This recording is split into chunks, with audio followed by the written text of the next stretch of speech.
Olá! Hoje vamos conversar sobre o capítulo 4 do livro Origens do Totalitarismo, em que Hannah Arendt vai nos mostrar como funciona a ideologia do terror dentro do totalitarismo nazista alemão.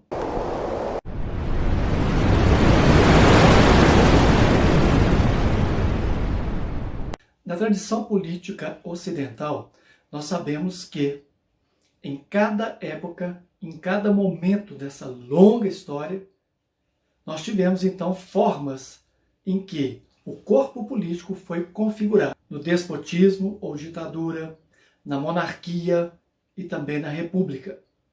Essas três formas tradicionais de governar o corpo político foram rompidas, foram deixadas de lado, foram abandonadas por uma tentativa de nova forma de governo ou de organização do corpo político através do totalitarismo nazista na Alemanha. Como funcionava esse totalitarismo? A partir da negação das leis positivas, ou nesse caso, a tentativa de negação de uma constituição do corpo político, a partir de normas e valores para todos, em que o cidadão pudesse ter na lei escrita alguma referência para a sua conduta. O terror é a grande ideologia do nazismo. E não é apenas o medo de uma ditadura ou de um despotismo, não, é o terror mesmo. É o medo de perder a própria vida. É o medo de ter na sua família alguém que o Estado não gosta, não deseja, não quer vivo. Nesse sentido, o terror cortou na própria carne, matando cidadãos alemães inocentes, culpabilizando-os porque acreditava-se que eles objetavam, que eles eram obstáculo para o progresso das leis da natureza e das leis da história na Alemanha de Hitler. Segundo Hannah Arendt, o terror, como ideologia do totalitarismo ou do sistema totalitário, funciona como uma possibilidade de acelerar as leis da história e da natureza. Nesse sentido, o corpo político diverso, plural, em que várias pessoas, cidadãos, se organizam a partir dos seus próprios interesses, se torna a noção tacanha e bastante medíocre, para não dizer imaginária, e uma de representação minúscula, a teoria de um homem só. Ora, esse patriarcalismo da noção nazista de que um homem só seria o Estado, de que o Estado representaria, então, um homem só como um corpo dado pela natureza e pela história, e nesse momento regido pelo governo nazista, é uma noção bastante estranha à tradição política ocidental. Essa ideia de que um corpo político funcionaria, então, como uma coisa única.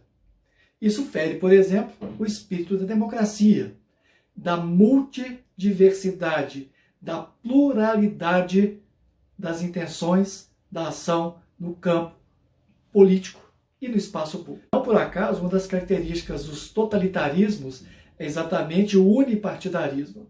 Essa ideia bastante antidemocrática de que apenas um partido dará conta de fazer o progresso acontecer, acelerando a lei da história e acelerando a lei da natureza. No sistema totalitário, a população é educada para perseguir inimigos objetivos. O inimigo objetivo vai depender da vontade do líder em apontar, em discriminar, em especificar em determinado momento histórico qual deve ser o inimigo a ser combatido. Nesse caso, a educação dentro do sistema totalitário, dentro do totalitarismo, nunca foi, segundo Hannah Arendt, na tentativa, na direção de insuflar convicções democráticas, por exemplo, mas pelo contrário, a educação dentro do totalitarismo é uma possibilidade, e talvez a mais severa, mais aguda, mais crônica, de destruir a capacidade de adquirir qualquer possibilidade de pensamento crítico. Nesse sentido, pretende-se com a educação nazista formar cidadãos que respeitem unicamente a vontade do partido, a vontade do governo, e não por acaso o lema Deus acima de tudo, ou Alemanha acima de tudo, é um lema do nazismo. Na política, como nós a conhecemos, como Hannah Arendt a define, é fundamental que os adultos compareçam ao espaço público a fim de colocar, através da sua ação, que nada mais é que a presença física corporal, através da sua presença, através do discurso, digamos assim, no espaço público. É nesse momento em que a ação se dá, em que a espontaneidade da ação se apresenta no espaço público. Essa é uma tradição da política, desde os gregos, desde os romanos, em que os cidadãos eram convidados a dizer o que pensavam, a manifestar a sua pluralidade de pensamento, de desejo, de vontade e de formas de ver o mundo. Com a ideologia nazista do tudo é possível, regida pela noção de que é preciso aterrorizar as pessoas, desaparece a ação, some a ação do espaço público. Não por acaso, nós vemos nas fotografias e na propaganda nazista sempre o povo, não como povo, mas o povo como população, como se estivesse sendo regida por um maestro num evento artístico, folclórico ou um evento esportivo. E esse líder rege o povo porque ele representa a instauração de uma lei da natureza, da história, e ele é a corporificação dessa lei para esta população. É por isso que a desobediência praticamente inexistia nessas manifestações populares do nazismo e dos movimentos totalitários de maneira geral. A ideologia totalitária baseada no terror do tudo é possível acaba por criar uma lógica de que é possível para o partido nazista, é possível para o líder do partido nazista, para o líder do governo, para o Führer, no caso da Alemanha, é possível que somente ele consiga conhecer os mistérios de todo o processo histórico. A chave de leitura da história está nas mãos do líder. Os segredos do passado, as complexidades do presente e as incertezas do futuro, segundo Arendt, estariam unicamente na verbalização do governante, daquele que naquele momento regia o corpo político. Nesse caso, é apenas um corpo de pessoas, de indivíduos que estão aglutinados por conta do ressentimento, da raiva e, acima de tudo, por conta da alienação. Arendt insiste numa noção muito bela, muito profunda e bastante grande para a sua filosofia, de que o milagre do ser é exatamente a sua espontaneidade e a indeterminação do que vai ser o seu futuro. Ora, nós sabemos que para Arendt, ser humano é ser indeterminado, significando, nessa noção arendtiana, de que nossa história ela é feita de escolhas e, acima de tudo, essas escolhas determinam como nós pensamos o mundo e como nós nos inserimos nele. Se, por um lado, o ser humano é incoerente em sua história indeterminada, a história e a natureza, essas leis inventadas, requentadas pelo nazismo, dão conta de uma coerência que existiria acima de qualquer indivíduo em qualquer momento. É por isso que essa coerência lógica é uma das características da ideologia nazista. Nós podemos, então, caracterizar essa ideologia de três maneiras.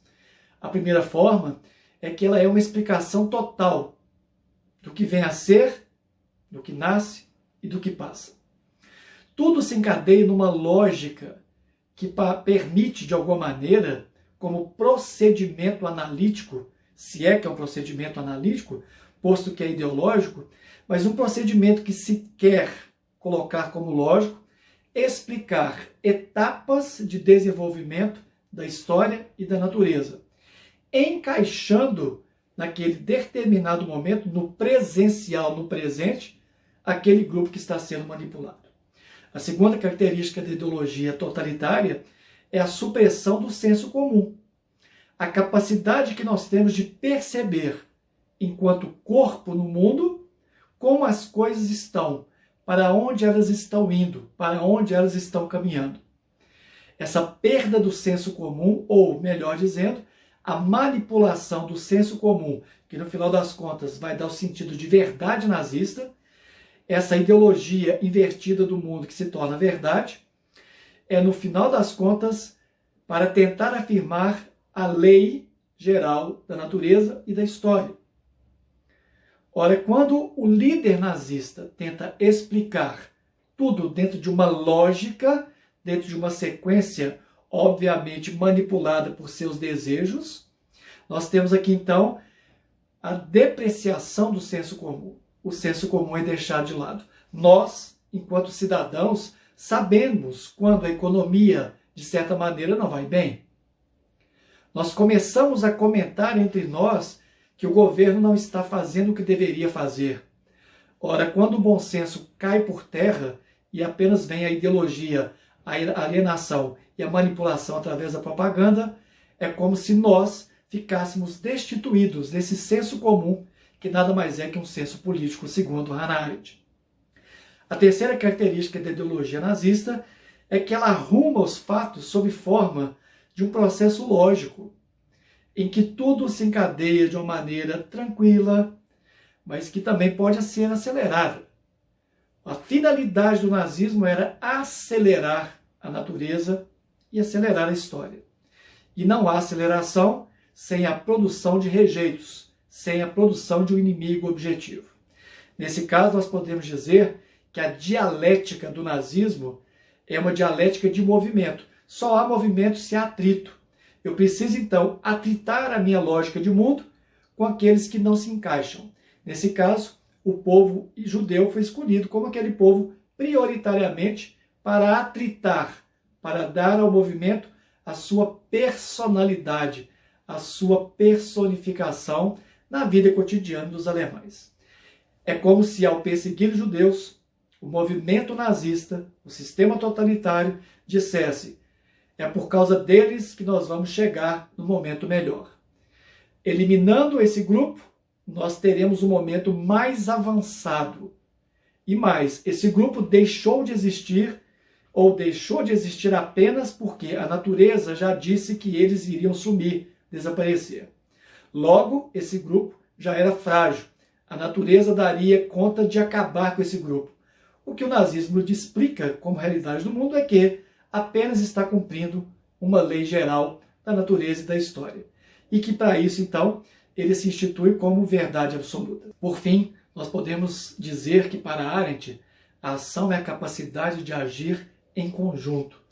Quando nós, cidadãos de um corpo político, nos organizamos para pleitear algum direito ou para dizer que não queremos determinada interdição do Estado. No caso do sistema totalitário nazista alemão, o que nós temos é uma noção bastante tacanha de que a realidade está fora do momento atual. A realidade está para além, está no futuro. O arauto desse futuro, no momento presente, é o partido nazista, é o líder nazista, é o movimento nazista. Essa perda da realidade do presente, do momento atual, faz com que o nazismo inverta a realidade das coisas. Nós não vivemos para o futuro apenas, nós vivemos também para o presente. O tempo presente faz com que nós tenhamos a percepção de temporalidade, de historicidade, de cultura e de valores.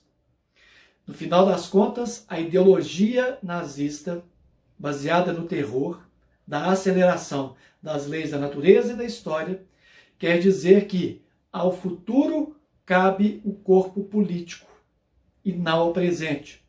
E essa negação do presente se transforma em uma ideologia, porque eu posso fazer qualquer coisa no momento atual, porque o futuro me dará razão. E nós sabemos que no caso do totalitarismo, não só o futuro não deu razão, como foi considerado este movimento uma abominação em relação à tradição política do mundo ocidental.